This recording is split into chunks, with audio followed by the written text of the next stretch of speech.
1k damage in a turn, like, and it's not maximum, it's like medium. You can do around 1.5k damage in a turn actually.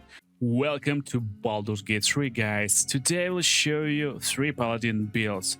One of them is really strong, one is just strictly OP, and last one is very fun, but very strong at the same time too. So without further ado, let's start with the first one. When creating paladin, it's not important what race you pick, you can pick whatever you like. I like picking orcs as my paladins if I want really strong OP paladins, because orcs will get savage attack feature to increase critical strike power, and most importantly they get second life, so they can go in basically and die and revive themselves one time, and that's nice. So when creating paladin, my favorite oath will be Oath of Vengeance, and we will create this time 3 builds with Oath of Vengeance. If you like Devotion Ancients, I got these builds too, and of course I got Oathbreaker Paladin too. So Oath of Vengeance, basically we get an Inquisitor Might, so we did an additional 3 damage, and we can daze enemies for 1 turn, and very nice stuff. Using bonus action, using Chelinel Oath's charge, basically as bonus action you doing more damage. Very cool feature. So abilities, starting abilities for paladin, we want to focus on strength and charisma. Charisma is our like spellcasting modifier, so it will increase power of our spells, most importantly of our smites, not directly, but actually it will give you more spell slots if you play in paladin. So second stats is of course strength, because you can't use smite every attack anyway, you need to be able to attack a few times with your strength. And now you want to start with some dexterity most of the time, and then just reroll your stats with withers and just drop your dexterity. You don't need it, because when you're playing paladin you want to go for like heavy armor and be like super strong machine. And we focus on constitution instead, so 14 in constitution, very nice start. Then depending on your choice, you can round up dexterity to 10, so you're not losing a lot of initiative. You can round up wisdom to 10, again you're not losing too much, you don't have a penalty against some like saving throws. Or you can go like full wisdom, or like 12 into dexterity for high initiative. It's your choice, but strength, charisma and constitution main stats. So let's go. Paladin is created, now it's time to make 3 builds. First build is our Smite Adin or Crit Adin. So second level you can pick fighting style, and for fighting style you want to pick great weapon fighting, and as paladin you want to use these great weapons like big swords, big axes, big hammers, whatever you will find.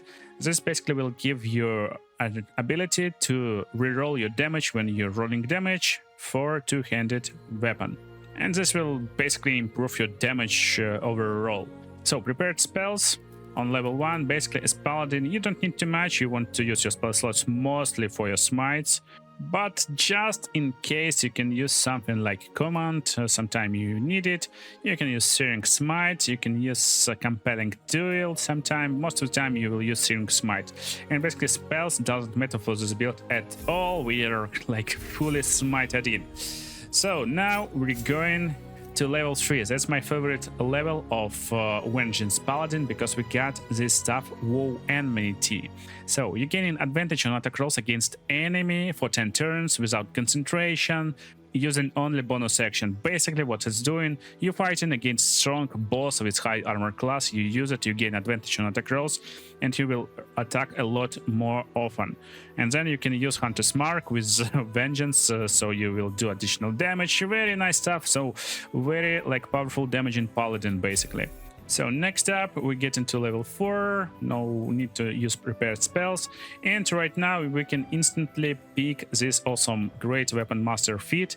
This is passive, you can turn it on or off. Basically it will give you penalty to attack rolls, but you will inflict more damage, 10 flat damage each attack. Very nice, very cool stuff, because As like Vengeance Paladin, you will get access to this WoW enmity, and basically you will get advantage on attack rolls, so you kinda neglecting this penalty from -5. Very nice stuff. Additionally, at level 5 you gain magic weapon, so you can use concentration on your weapon, and you will have additional +1 to your attack and damage roll. Very nice stuff again. Additionally, Hold Person, very nice spell, and Misty Step, awesome spell. So as Paladin, you got a low dexterity, you kind of got a low initiative, you need to reposition yourself a lot, so using Misty Step as bonus action just to reposition yourself with spell slot number 2 and attacking is very cool stuff. And on level 5 you gain in extra attack. So next up we go into level 6, and that's where you need to think about the role of this Paladin in your party. If your role is kinda like secondary damage bro, tanky guy who is damaging 2 in the melee combat, but he is like secondary melee, your like bro, basically your character.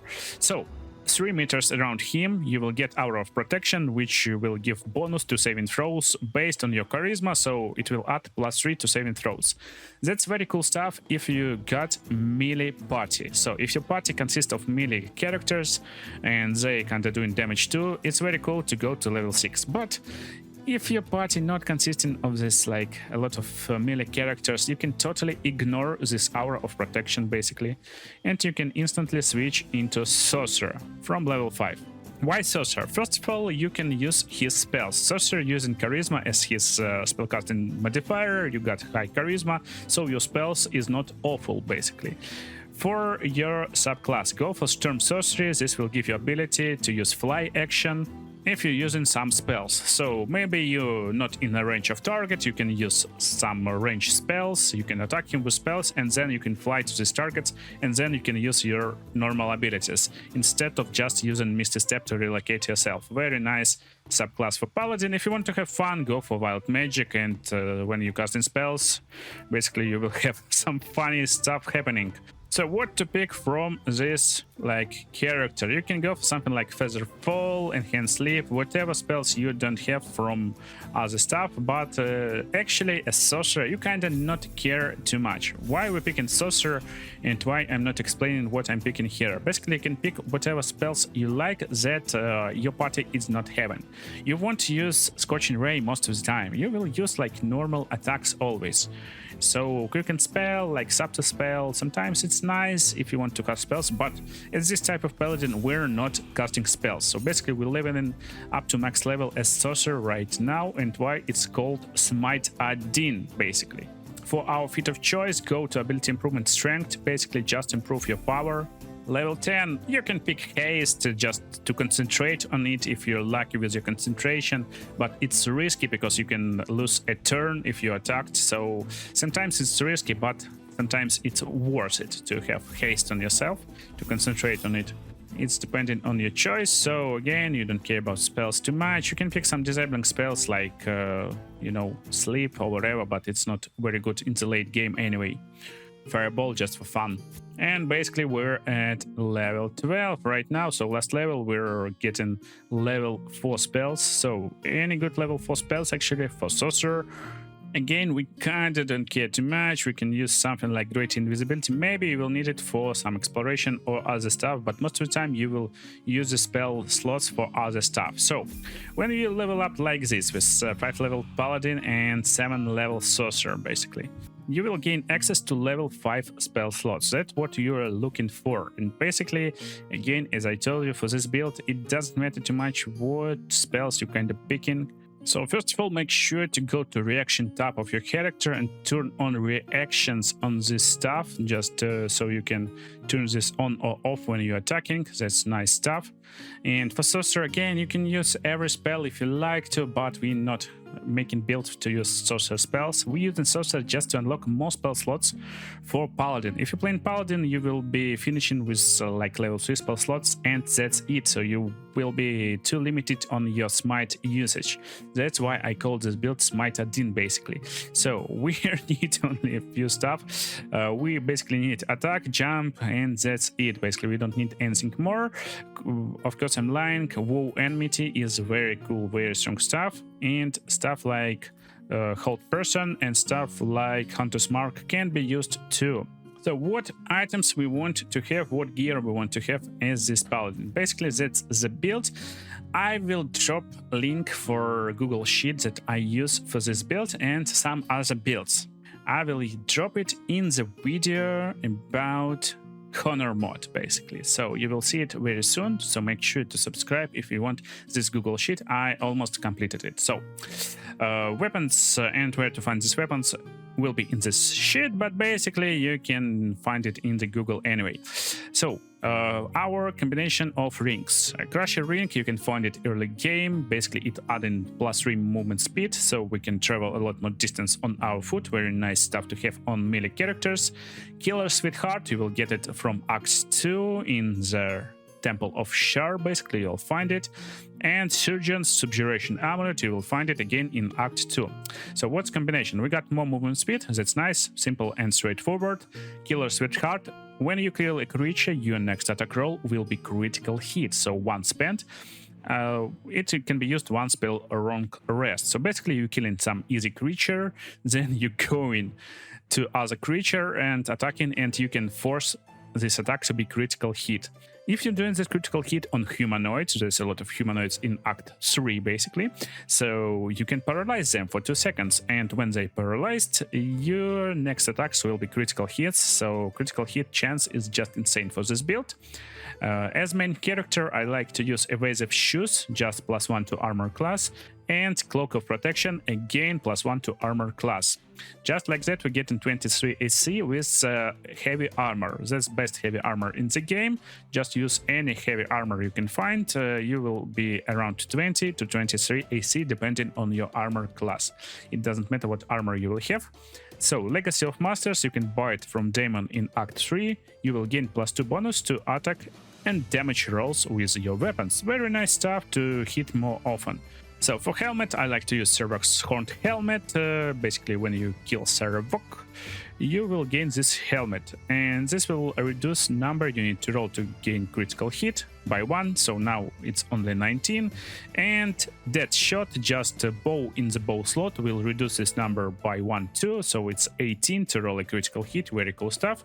And best two-handed weapon you can find. Basically, you will equip it. Baldur's Giant Slayer is just best in the game. You can find it later in the game if you're lucky, if you explore too much, you know, you can get this awesome sword.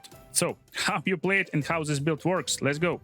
Basically you can play it 2 ways. First way is to use your 7 sorcery points just to create spell slots. So as sorcerer you can use sorcery points to create spell slots, and you can use all 7 sorcery points to create level 5 spell slot to unlock powerful smite. But I would say like best spell slots for smite is level 3 and level 4. So considering this, if you want to do it, you can create like level 3 spell slot and level 1 spell slot, so you will add 2 more smites to your arsenal by doing this, or you can instead make more powerful smites. So instead of using level 1 spell slots, you don't need them anyway, only for additional smites, you can use create sorcery points. You can use spell slots number 1 to create spell points basically, and by doing so you can create 4 sorcery points.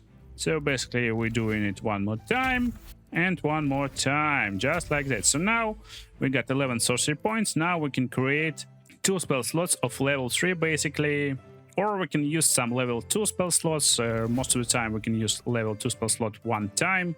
This will create 2 additional sorcery points, and basically you can create level 5 spell slot for stronger smites of level 5, of course, and you can create level 4 spell slot. And basically now you can do 2 smites of level 5, level 4 will be 4 smites, very strong stuff. What is like smites basically? What is smite? So smite is the stuff that basically gives you additional damage with your weapon.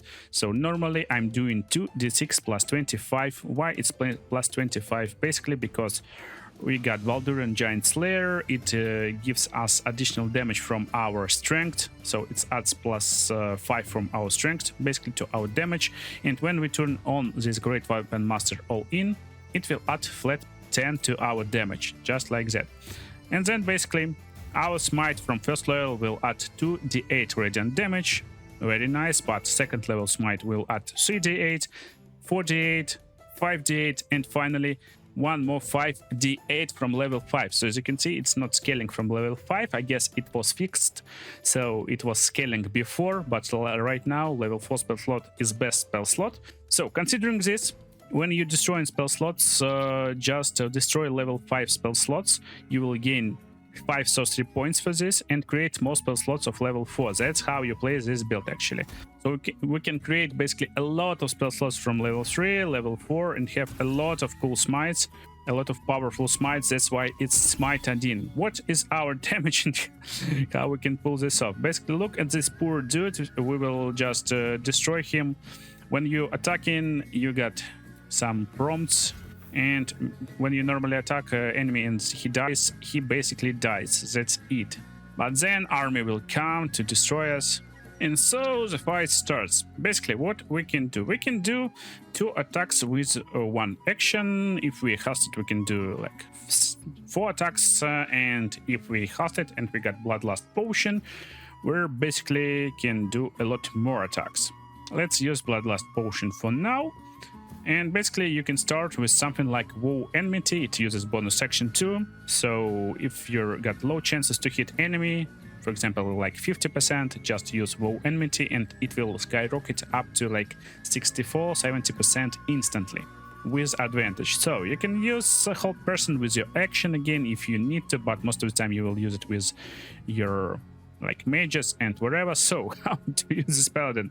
Straightforward. Basically you attack enemies with your sword. So you attack, then you can roll your critical hit if you need to, and this enemy will be destroyed. So if enemy survives and you're not rolling critical hit, you will be prompted with your divine smite. So we got 4 smites of level 4. Basically they add in additional 5 to 40 damage, and as you can see, we just destroyed this bro. And that's basically what you're doing with this paladin. You just running from one target to another using your smites and destroying targets with this high level smite. So as you can see, with this build, with this approach, we can do like 6 attacks in 1 turn with potions. Without potions but hasted, we can do 4 attacks in 1 turn. So with 4 attacks, you can use all your smites from level 4 basically, and these smites will do or can do additional 120 damage, just additional to your normal attacks. So basically you're averaging in like 300 damage per turn. You got a lot of smites, because when you play normal paladin, I got most of the time in situation where I just use all my smites in 1 fight and I got 0 spell slots. So it's hard to manage them. With this paladin, you're not getting these troubles, and you basically got a lot of smites, you're crazy smited in. So for next paladin, we can use kinda same gear, but I recommend instead of going just fully two-handed sword or whatever, going for some like one-handed mace, maybe mace or other cool weapon you can find, maybe sword, and a shield. So basically a shield with 3 protection. This will give you a lot of armor, and basically you can finish with something like 25, 26, 27 armor class without any additional stuff, without potions and different stuff. So basically just like that you will be very powerful actually, just a powerful tank. And this build will be paladin who will go and tank and just take damage, tank for his party, support his party. So we're starting with the same approach. We're going for defense this time. We don't need great weapon fighting, so defense approach basically. Same spells, same levels. Again, it will be Vengeance Paladin. So our feat of choice will be just to increase our strength. Again, we're still using our weapon as our main like damage dealing stuff. But there will be a lot more stuff that we use to do damage. Again, extra attack at level 5. But as supportive paladin, you will fight alongside your melee party members most of the time anyway. So Aura of Protection is a must pick right now. That's why we're picking Aura of Protection at level 6.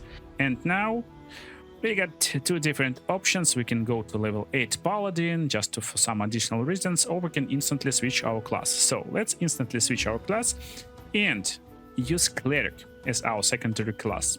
So Cleric Paladin, and of course we will use War Domain Cleric. Most important feature, you will get war charges and these charges can be used to do attack with your bonus action, and that's big, guys. So normally with just one action you can do only 2 attacks. Right now you can do 3 attacks with bonus action in one turn without any additional stuff, poison, like potions and other stuff. So for cleric you want to have guidance, sacred flame, maybe produce flame, something like this. Blade ward is very strong stuff too. You can cast it before battle for 2 turns, very nice. So war domain cleric, deity doesn't matter too much. So prepared spells, you won't get a lot of spells as cleric because you're charisma based character. That's why cleric and paladin is not common multi-class. So with this build you still need some supportive guy in your team, and for this bro you possibly will take something like inflict wounds, but again you will use your smites most of the time. So it's kinda doesn't matter too much what spell you choose. Actually even guiding bolt is nice, but it's hard to hit with your spells with low wisdom, so make sure to pick right spells. Maybe even create or destroy water to support your mages with lightning attacks from the backline. So you use create water, they do more damage with lightning attacks, something like that. You can use this guy. And basically with war cleric we want second level 2 to get this guided strike. It will give us +10 bonus to attack roll with channel divinity. Very incredible stuff to make sure we're hitting our attacks. Very cool stuff. Again, we get access to 1 more spell, so considering you don't have high wisdom, consider spells that's not casted like as attack rolls and other stuff. So again, create or destroy water will be nice pick. Then we go into cleric level 3.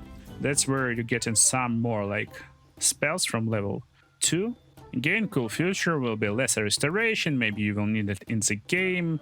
You can use enhance ability, you can use it as a reaction in dialogues basically to enhance abilities. Sometimes just nice feature to have. And considering you kinda cleric support but that can't support, I recommend having druid in this party if you don't want to go for double cleric. So we're getting feat of choice, and for feat of choice I would go actually with something like warcaster. Something like warcaster to increase our chances to keep concentration. And finally we're getting cleric level 5. That's where things getting interesting, and that's where our build is kinda finished. So we're getting it at level 11.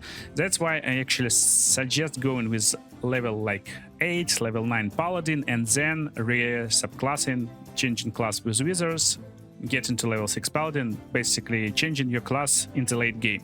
So what we want here is our bread and butter spell, animate death. We can use it, and we can use revivify, and 1 more spell, of course, that's already in our arsenal. Basically 1 more spell. As war cleric you will gain access to spirit guardians. That's what we need. That's it, basically, that's it. So last level you can pick whatever you like.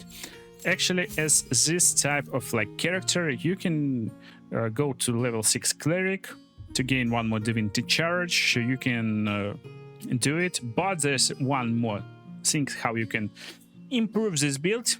You can respec at level 12 again 1 more time and start as fighter from level 1. Starting as fighter from level 1 will give you ability to add constitution to your saving throws.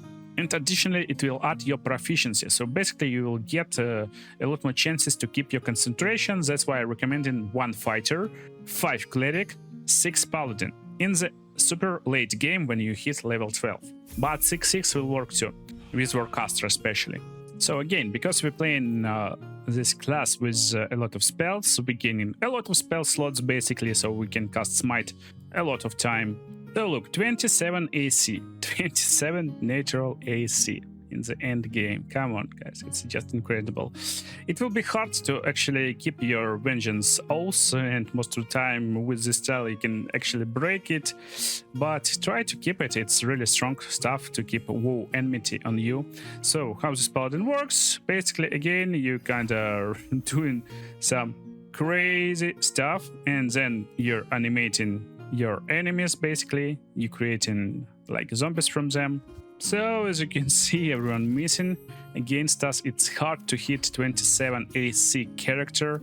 So what this lady will do, She's trying to touch me or whatever she's doing. And basically how we fight. With first turn, most of the time we just turning on Spirit Guardians. We can upcast it up to level 5. Just upcast your Spirit Guardians like that. So you're instantly starting to do damage nearby your enemies, and then you just attack them with your mace, basically. With our mace, as you can see, we can do one attack, do some damage. We can use then as a reaction our Divine Smite and do even more damage, crush our enemies. So we can do 2 attacks with 1 action still as Paladin level 5. Basically, that's what we can do. So last part of the puzzle is actually coming nearby other enemies, and then we can do 1 more attack using our bonus action as War Cleric. We can do it 4 times in a day, basically, if I'm once per long quest. And as you can see, we just destroying everyone with critical hits. That's crazy how much damage this character outputs in AoE at the same time with like melee damage. So that's crazy. You can combine him with secondary cleric for double Spirit Guardian damage. It will be just insane damage, actually insane damage. So as you can see, this bro should just try to run right now from us, but he's too scared. He's almost died. And we basically finish him with normal mace attack, just like that. And as you can see, we're doing really nice damage with this mace. What is this mace actually?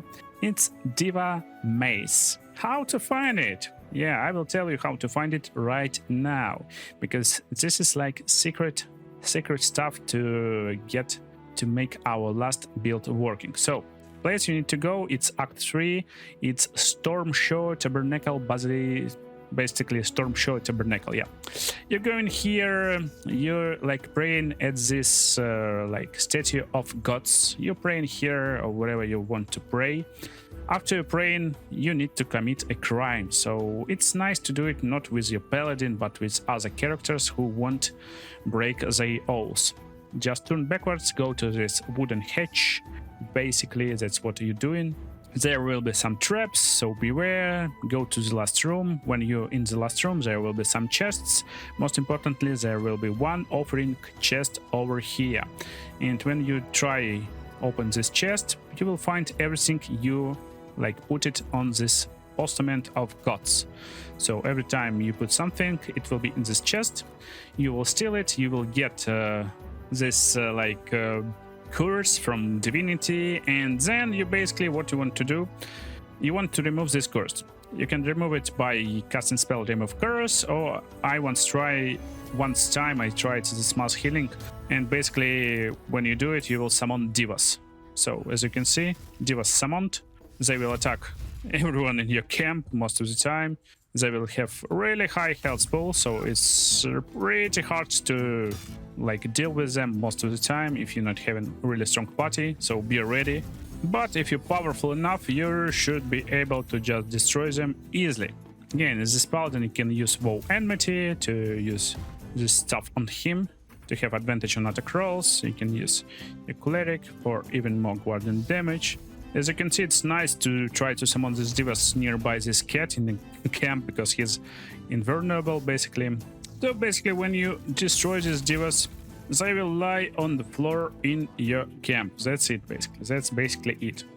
And you can't take anything from them. You can't take anything. But when you just use long rest, they will spawn like little pouches, and you can get this mace from these pouches. What this mace doing? It's doing like basic 1d6 plus your modifier plus 2 bludgeoning damage plus 4d8 radiant. So it's looking like normal mace, but it's doing like 3rd level smite basically every attack. Yeah, 3rd level smite, and that's insane, guys. That's insane. So just simple mace can do from 17 to 78 damage in 1 attack. And now you will see most fun, most broken, most OP build for Paladin. So how to build character with this mace? Let's go. Build will be same considering items. Items will be same as previous builds. For this build, when you pick in fighting style on 2nd level, go for defense. You want more armor class, basically.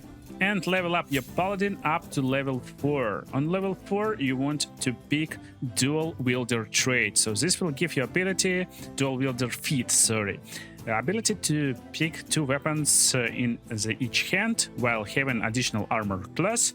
And I guess you see where it's going. Where it's going. Basically you can add second mace on your character like that, but your second mace will do basic damage pretty low, only 1d6 basic damage, because you can't add any additional damage to this weapon attack.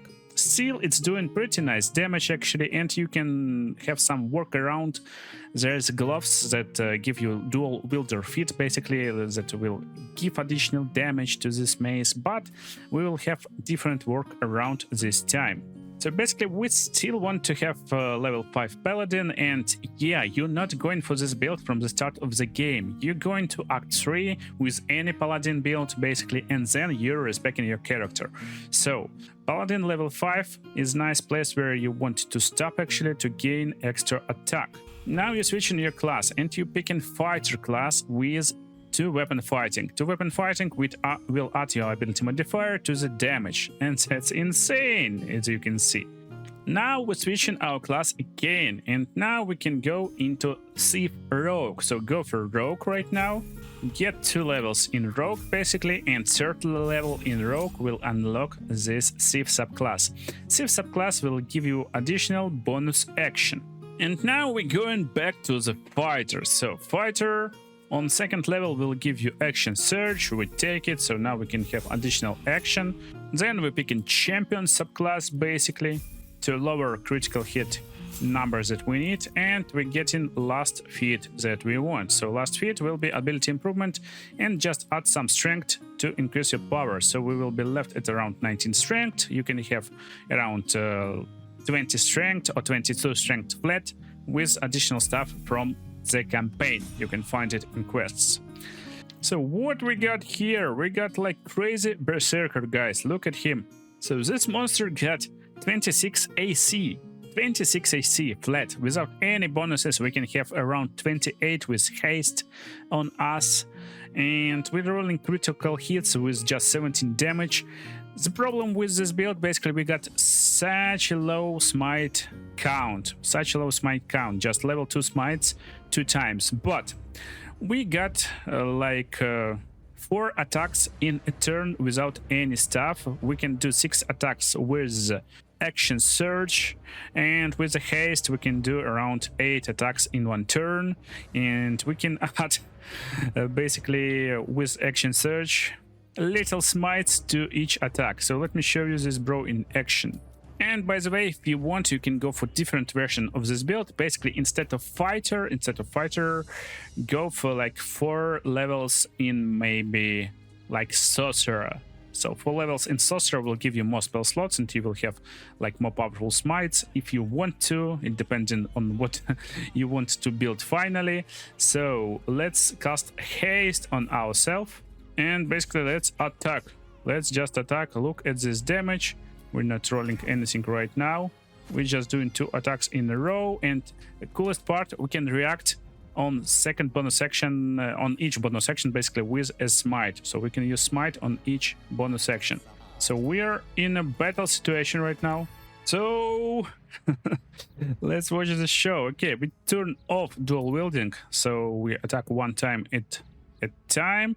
Basically normal attack with an action. We can roll for critical hit, we won't do it, and we can react with divine smite. We won't do it either right now. Now we're attacking with offhand weapon. So basically we do it 1 time. Again, we can roll for critical hit with our rings and other stuff, and we can use smite reaction on this too. So basically we can use 2 smites with our action, bonus action in 1 turn, then do it 1 more time, and then if we cast it, we can do it 2 more times with normal hand attack. And if we're like casted and blood potion, we can do it like 2 more times. That's crazy how much damage we can do basically. So how much damage exactly we can do with for example like 1 attack. Let me attack this bro with like offhand weapon for now. We're missed. Let's attack with main hand weapon. We missed again. Let's go to this bro right now. And again, coolest part, you still got your WoW enmity and other stuff, so you can have a lot more power, basically.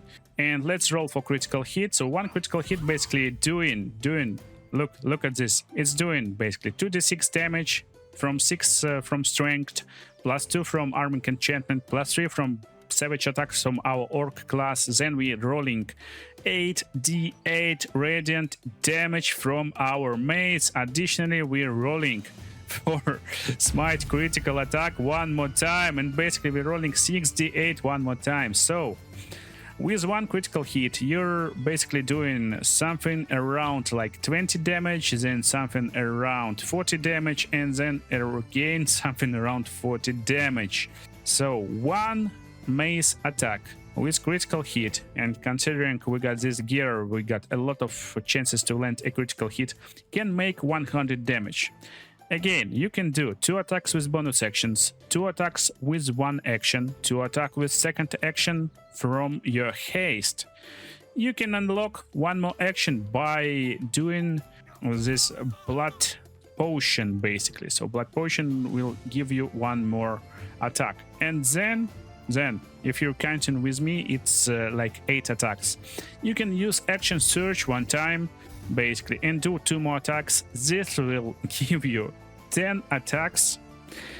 Not all attacks will be with smites, but still it's almost 1k damage in a turn. 1k damage in a turn, like, and it's not maximum, it's like medium. You can do around 1.5k damage in a turn, actually. That's crazy, guys. 1k damage in a turn. That's maximum damage you can possibly do in Baldur's Gate 3. So if you enjoy these builds, make sure to subscribe for Honor Mod builds and other stuff, and Honor Mod walkthrough very soon. See you in the next videos.